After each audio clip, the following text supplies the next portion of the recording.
Alright, this is Windkiller back with another battle report. I haven't done any battle report for quite some times, honestly, and I'm hoping I can get back on the horse and start to do some regular battle reports here. The battle report I have for you today is just a regular match with no meaning attached to it whatsoever. But as I said, I wanted to get back to doing a few battle reports here. So here it comes, here it goes. It's also my first official game with the new list, with the new patch, and I look forward to play it and see if all the doom and calls, judgment calls upon the Saurian ancients are anywhere near correct. So if we have a look at the list here, I'm bringing it, and I'm going to be up against. I'm playing against a vampire command opponent. So if we just go through my list here, Anorak Mage, Forbidden Mastery, Sculpture Power, Ancient Pelican. I like the Sculpture Power here, Sculpture Power, Scripture Power, whatever you call it, because I think it works very nice with Ancient Pelican. So if you re-roll your Ancient Pelican and it still fails, then you still have the option to add an extra dice to make sure that you get the spell through. So it's like a secure net, it's security of security, and I think it at least on paper it should be maybe strong. Anyway, I'm trying it out. Cayman Master, the new golden guardian of the book, I think. Now can now join Cayman Elders. Very strong, I think. He has the vital essence, the 5 wounds, and that's it. You could give him something. You could have given Dragon Potion or whatever you like, but I think he's decent as he is right there. 22nd, 27, Doomed and Cursed Tiger Warriors here with two Cayman Mentors in there with Flaming Standards. Looking forward to see how they perform after. I don't think there's been a single soul who haven't complained about these guys here, and I don't think I even seen a list bring them. I've seen a list bring them, but there's been very few, right? There's been very few people who's bringing the Tiger Warriors. And then I have the two Cayman Warriors here. We got Hellbots. Then I have to choose. Maybe I think maybe it's not worth it to get Hellbots. Maybe it's just better to have two concludes. I can't quite decide. And then I have 12 Sking Hunters for just some chaff and a little bit of shooting. 28 Tegawats, 6 Cayman Elders, double up on 2 times 4 Ramadan Riders, and 9 Gorilla Skinks with Marking Lures. Kind of standard list here, and I think this is a very strong list. The list the Saurian Ancient has in this repertoire. I think this is one of the most, not unique, but one of the most iconic lists the Saurian Ancients can, at least a variation of some of it. I think that the Jago Guards combined with Jago Warriors with the Ramadan Riders on the flank, or you could do maybe Raptor Riders on the flank or whatever, and the Anorak Mates. That kind of combination is very iconic, I think, and strong. So with no further ado here, I'm just going to jump right into the game here. So this is the deployment. We're playing Refuse Flank, Breakthrough. I roll to choose side. I gave him the side with the house, and then I went on to deploy everything. The reason I gave him the house was just that I thought it would be pretty annoying for him to set up with the house in the middle here when all he has all his races and stuff.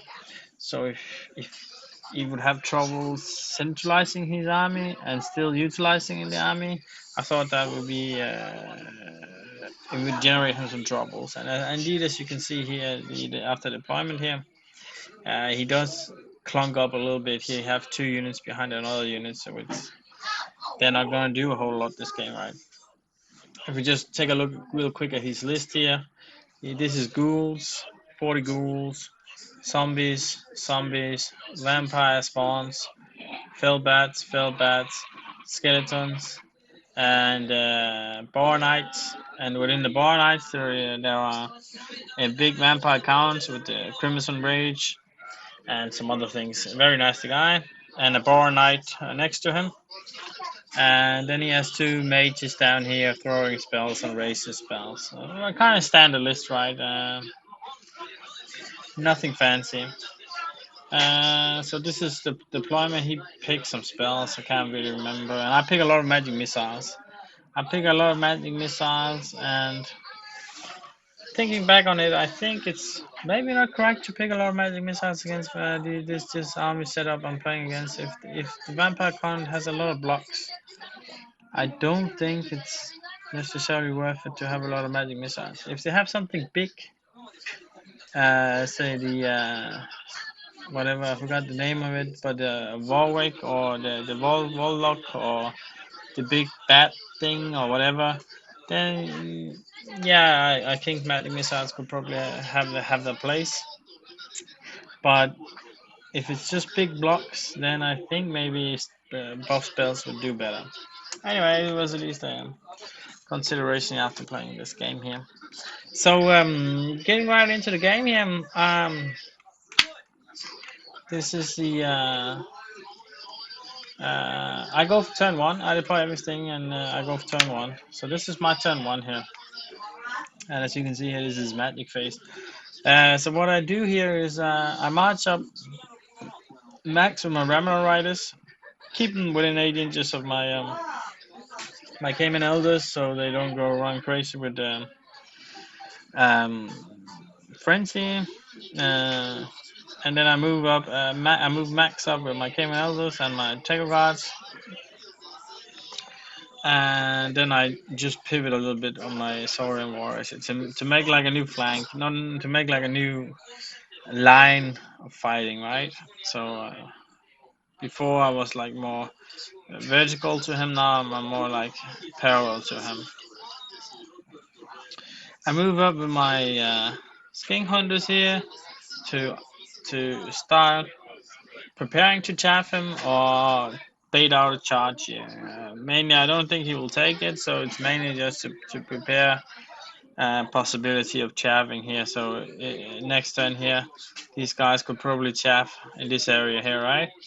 And I can move forward these guys here, move forward these guys here, and depending on what he's going to do with the black bar knights here, these guys can either move forward or they can position themselves to be ready for an impact from these guys here.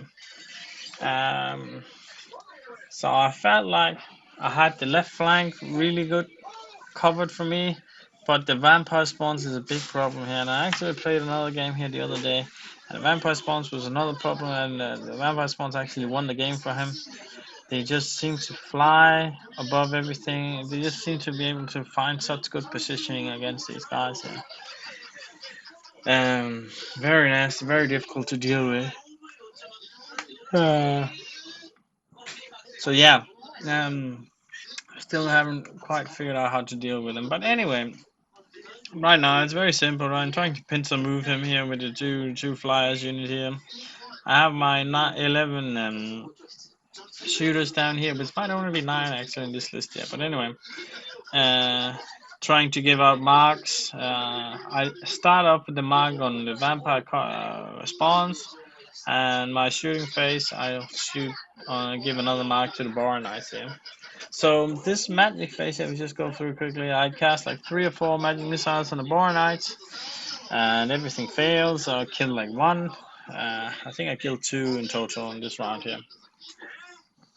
So not a whole lot of things happening in turn 1 here. But yeah, I think that was sort of what to expect.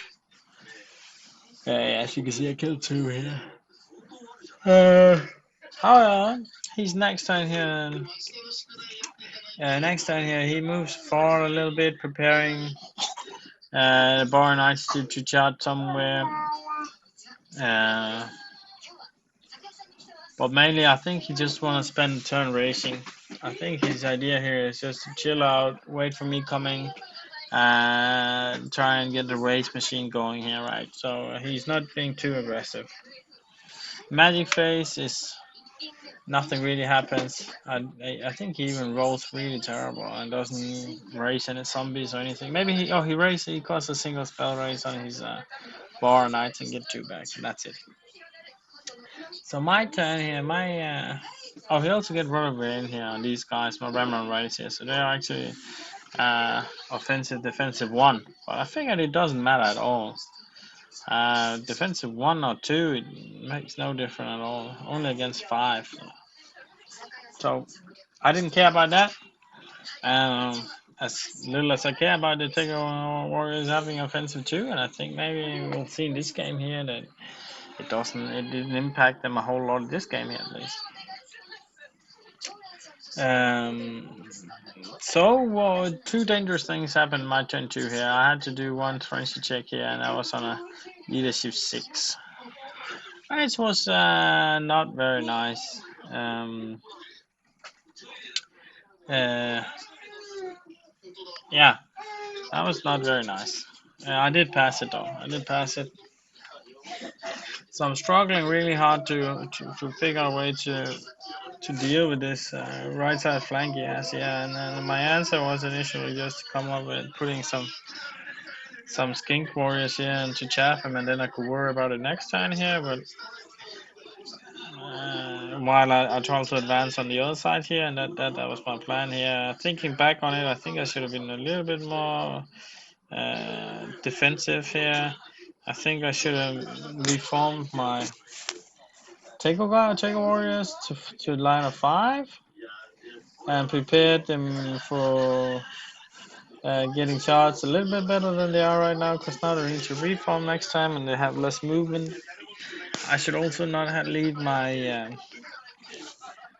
skink gorillas behind here, because then I have to move those guys first before I move my Takeover Warriors, which kind of sucks, because then I can also not move my Caimans properly if I wanted to have my. It's a little bit complicated here, but you could imagine if I wanted to have my skink gorillas in here, maybe to start marking some of these zombie units here, because I want to mark the zombie units because I'm hoping to have my Ramadan flyers to come down here, because he has 2 necromancers down here. So I'm hoping a little bit maybe I could do some annoyance here with my Ramadan riders to try and potentially hit his 2 necromancer units here. So I wanted to mark them at least, and I make that difficult for myself here. Oh, I have a baby crying here. Hold on a second.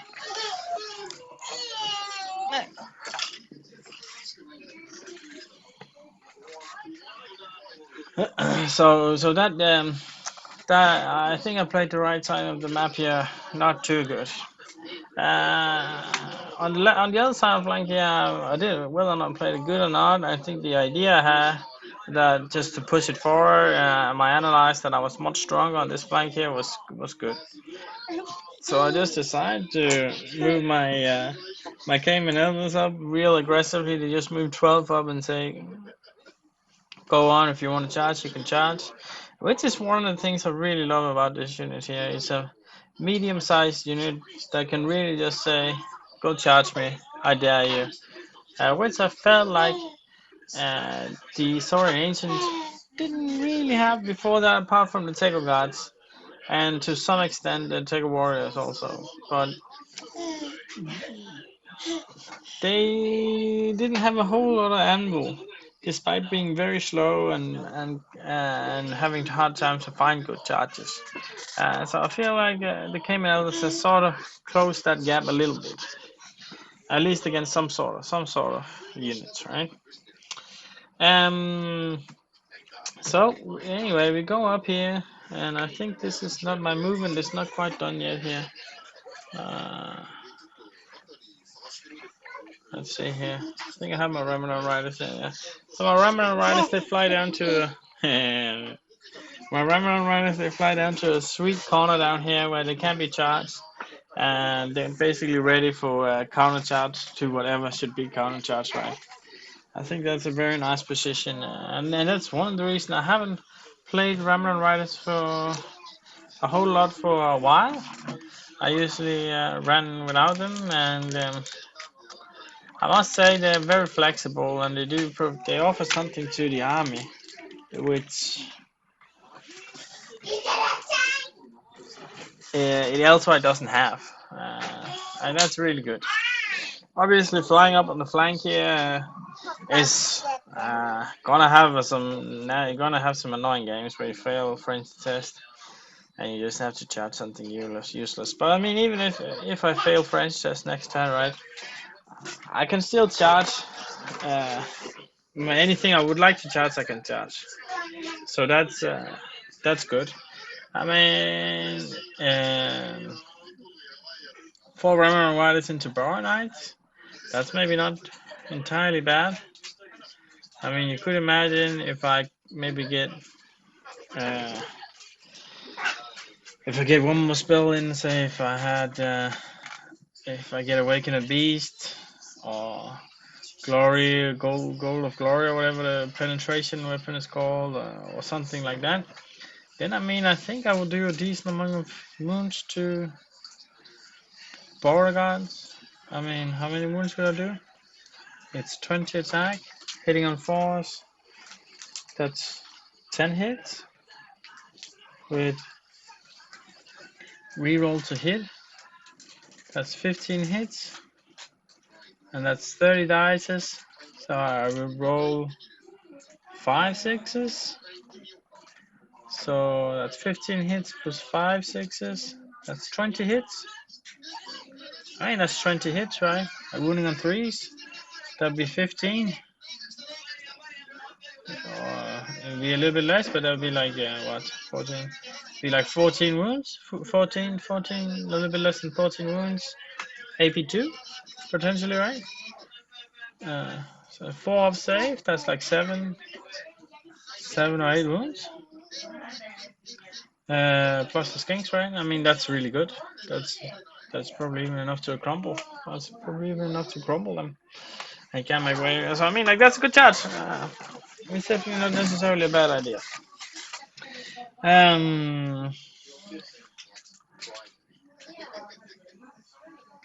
Yeah. Anyway, this is my turn 2 here.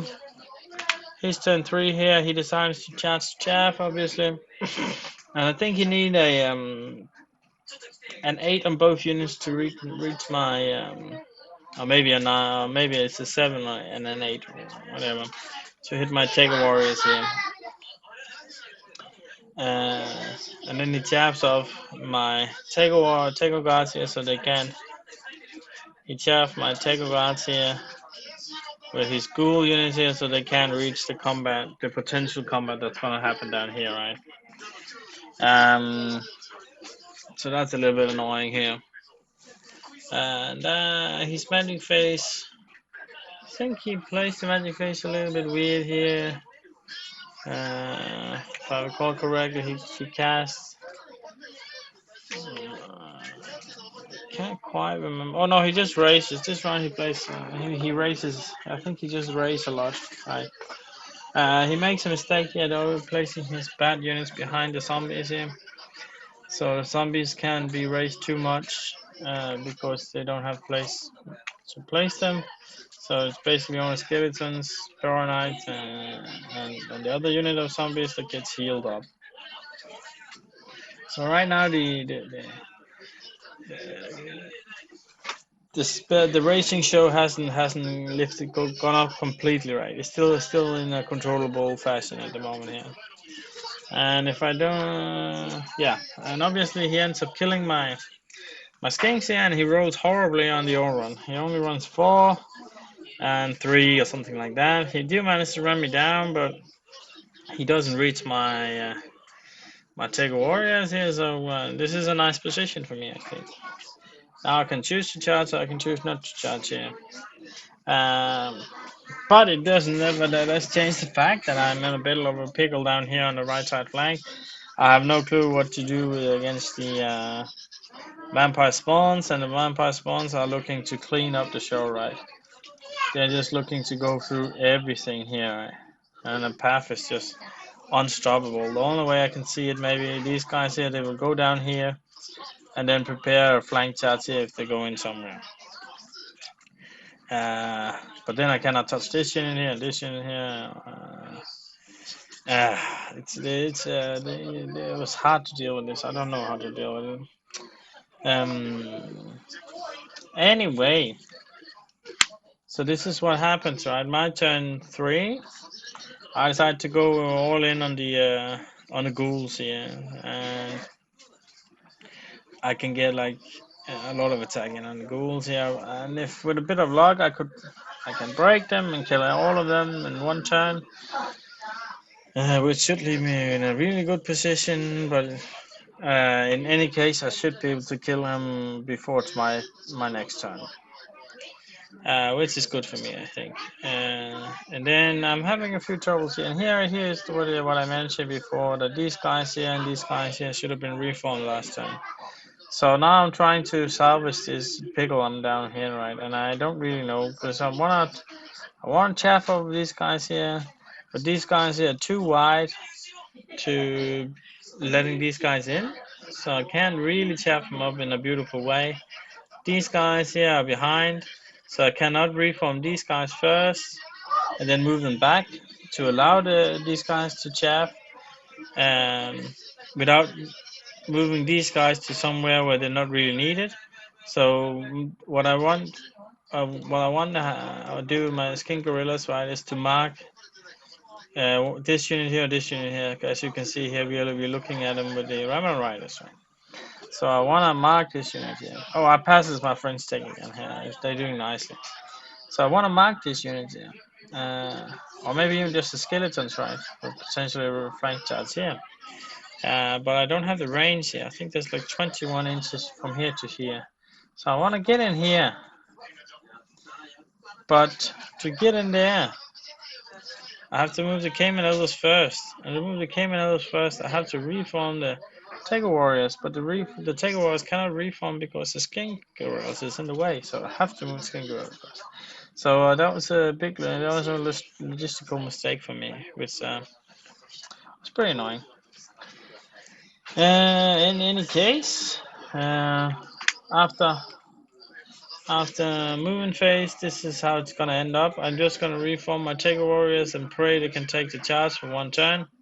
I had to do a little bit of dancing here. It took a little bit of time to do all this because I wanted to make sure that if the Skeleton Warriors charge me, and they probably cannot charge me without me having to close the door a little bit. So I wanted to try and at least make sure that these guys here couldn't get the flank charge in on me after I closed the door here, right? Or at least they would be far away if they were to close, if they were to charge this unit here. So they're just preparing for charges, and on the other side, I charges all his chaff, the double charges fail bats. I charges his triple fail bats here with my chaff. So the good thing I have going for me right now is taking good care of the his chaff, remaining chaff here. I mean the two flying units here makes it really difficult as well for chaff to hide, and I think that's nice. That's nice because one of the things the list here is sometimes struggling with is if the opponent has too good and efficient chaff. So I think that's a good situation here. So magic, how does magic go here? So how does magic go here? We have my magic fails pretty badly again here. I get Word of Iron, the small version of, and that's it. I think so. Not exactly that good compared, considering I hit number 6. I only managed to get that one up, but it did give me it did give the bar nice flaming balls, and I have flaming attacks on my Tiger Warriors here. So at least I'm preparing a little bit for these um, this impact here, right? Uh, combat combat looks like this. So the 3 trap units here are killed.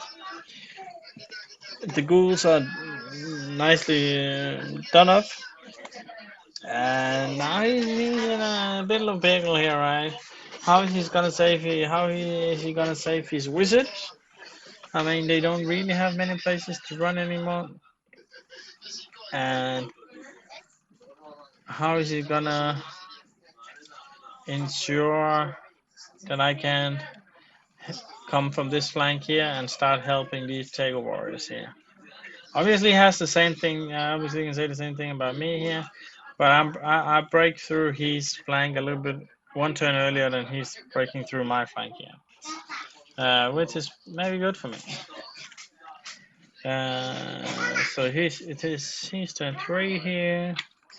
What happens? He obviously charges. He charges him, so he makes a mistake here. Charging, I don't know if it's a mistake or the way I put my Cayman Warriors here, but the way he charges, the way the Tego Bora Knights here charges, the skeletons cannot hit the Cayman Warriors, which is, of course is a shame because if they could hit me, then maybe I don't think he could, but we discussed it a little bit that if he hit, he could potentially overrun into my Tego Warriors here, and then he would suddenly bring a lot of ranks, and then I could potentially not be steadfast anymore. Obviously, his vampire spawns goes down here to my Cayman Elders here, and my my Cayman Warriors here, and my Cayman Warriors are just no match against these vampire spawns. The vampire spawn unit here is insanely strong, I think. Um,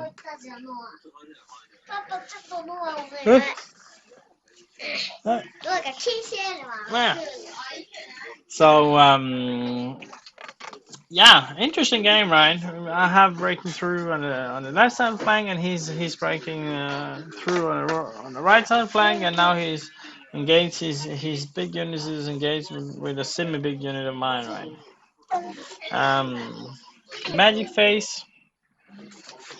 He gets something off, but I think he overall he had some terrible magic here in this game. Yeah, not gonna lie, right? He rolled some questionable dice. Yeah, if we can have. So he moves up here, getting ready to chaff off my Cayman Elders and my Tego Guards again here.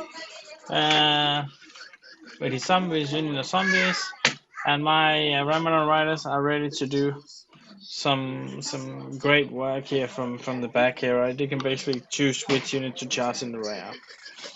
And and that's his turn 3. He do get some races, and I think he do get. I think he makes a mistake here. He decides to focus some spells on the vampire spawns here, and I think he tries to cast Celestial Aid and Spectral Blades on them. But I think even without spells, I'm pretty sure he would kill all my Cayman Warriors anyway. So I don't think he needed to use spells. But in any case, he fluffs all his rolls, so he doesn't get it anyway. He did get Angel's Aid off. Okay, so this is the turn 3 combat. He fluffs quite a lot on the Boar Knights here. I think kill one that came in Elders, do 2 wounds to another one, and then 1 Saurian Warriors. And I do kill like 3 or something like that. Yeah. But obviously I managed to take down the ghouls, and this is how it looks after my charge phase. So I decided to reform these guys into two wide, so I could potentially open the door here. Because if these guys are too wide, then they can charge this unit here properly, and then he has to close the door, which would open up this unit here to maybe get in the flank here. But we didn't really understand the rules here, how to close the door on this unit here, so we discussed it back and forth, and as neither of us was really sure on whether or not which one was correct, we decided that this unit here cannot charge, or at least I just agreed that okay, I won't charge for this unit here, so I don't get into the flank of the skeleton unit here. I think actually it's my only chance is the Cayman Elders here in this round here, because I was figuring right, not just that would probably be fine anyway. I think my Cayman Elders should pop that unit in less than 1 turn. Uh, okay, so what else do we have here? We're just gonna ship it.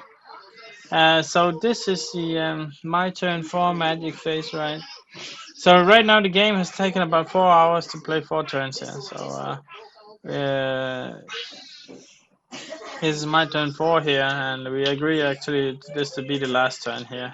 And as you can see here, um, let's see here after the magic. This is after the magic phase. Here. I have a really bad magic phase again, and I don't get any spells off here. I even decide to use my Spectre power, Spectre power, whatever. The one that gives me an extra dice, not an extra dice, but allows me to reroll a failed cast with my slant to try and get some more spells through. But everything just fails. I think I failed two 2d6 rolls on fives with the fountain of fortune to re-raise one of my Brahmana riders that died to a dangerous terrain check, and I failed one more thing, awaken the beast maybe to give them strength 5. So that was pretty sad. Um, anyway, I do get the flank charge, rare charge here from then. I do get a rare charge of on the. As you can see, these guys up here, they get a rare charge on the skeletons here, so well they can just fit. Uh, So I'm in a good position here, and then I did manage to mark the skeletons last turn here.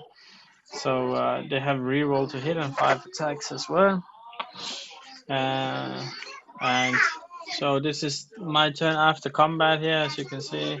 After skeleton combat here, I managed to kill like 25 or 30 skeletons. Uh, Uh, so even if he do charges, he decides to charge with his big zombie block in the flank of these guys here. I'll still probably be okay. My Cayman warriors, they should be free in my turn as well because I killed all his zombies. Um, I mean, this Cayman elder with the Cayman master, they are just nasty. I mean, these guys, they have 8 plus 9 in this formation, right? The two wide. They have 10. They have 18 attacks, hitting on twos, wounding on twos. I mean that's nasty. That's nasty business. Um, very strong. Um,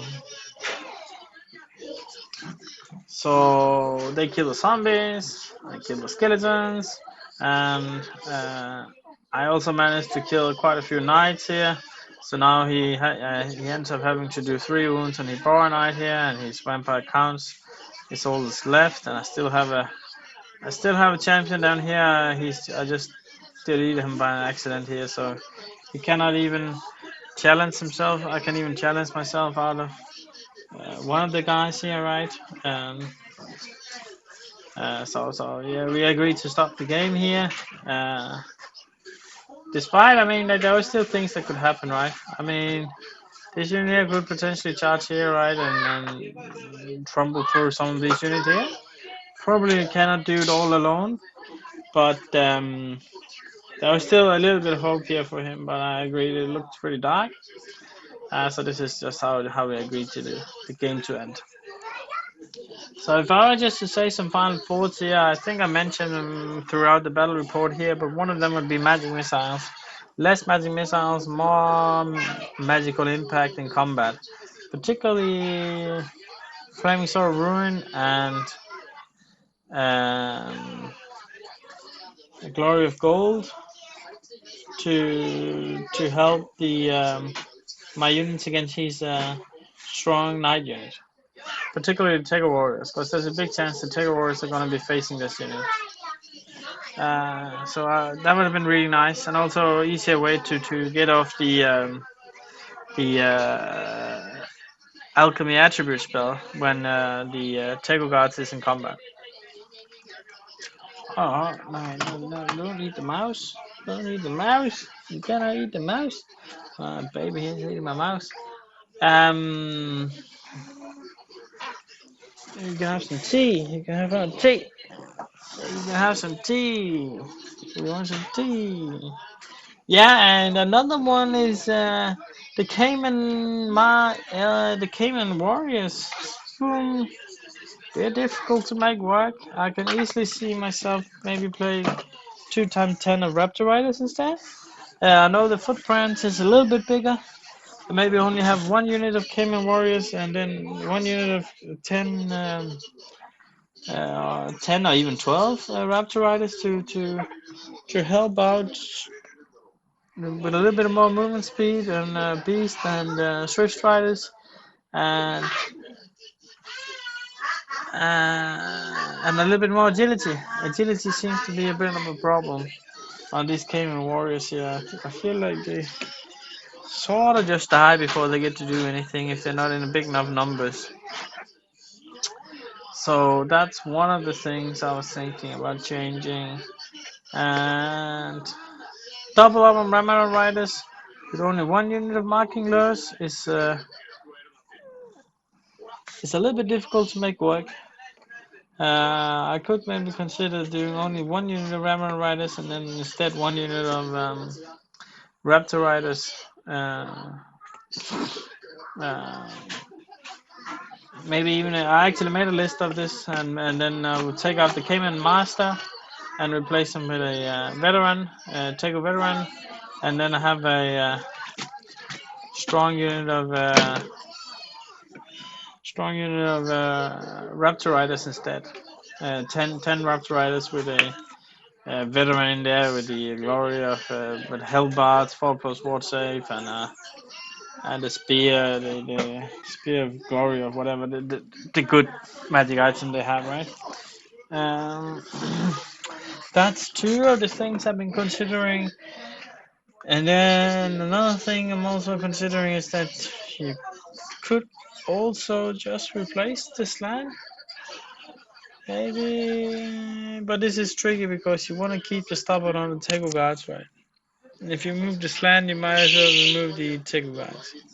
Which is a shame. I would love to see Tego guards being viable without bringing a slant because the unit itself is really nice. 3+ save, strength 5. I mean, if they were a little bit more stable, if they were just bodyguards for anything, I mean, like I could definitely imagine myself picking that unit. Anyway, this is what I have for you today. This is the battle report of the Aegis, as I called it here. Thank you for watching. I hope you enjoy it. Remember to check out my following battle reports.